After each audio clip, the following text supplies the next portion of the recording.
Walter McHugh, the Three Little Pigs. Once upon a time, there were three little piggies, and it was time for them to move out of their house and seek their own fortunes. Before they left, their mother gave them one rule.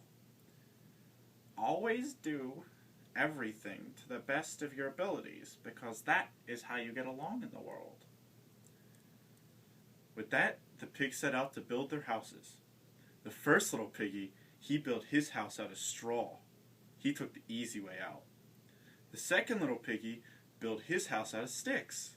A little bit stronger, but he still took the easy way. However, the third little piggy, he built his house brick by brick, and it took him the longest of them all. One night, a big bad wolf came out, who just loves to eat his fat little piggies, and he saw the first pig in his straw house. "Let me in! Let me in!" screamed the wolf, "or I'll huff, and I'll puff, and I'll blow your house down." "Not by the hair of my chinny chin chin," said the first pig, and sure enough, the wolf huffs, and he puffs, and blows the straw house away, and then he eats the first little piggy.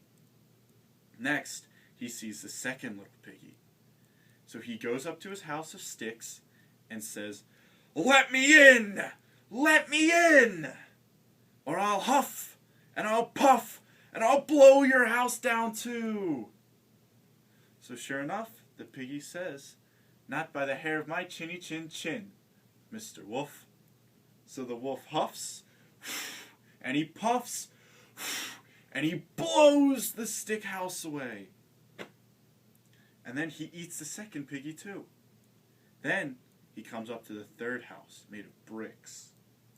He says, "Let me in! Let me in!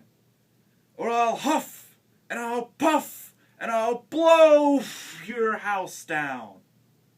"Not by the hair of my chinny chin chin," says the third piggy. Sure enough, the wolf tries to blow his house down, but he can't. But this was no ordinary wolf. This was an old, sly wolf.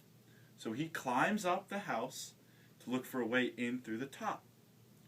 But the third piggy's smart. He built his house out of bricks. So he went to his fireplace, and he lit a big fire and put a big kettle of water on top. So when the big bad wolf found the hole in the chimney, kerplash! Right into the water. And that's all the third piggy had to worry about with that wolf. The next day, he invited his mother over to celebrate because he was the only one of his brothers who survived the wolf. "I'm glad you listened to me. As you can see, you're the only one who survived," said his mother. "That is what I mean. When you do everything you can, the best you can, that is how you survive." And so the third little pig went on to live happily ever after.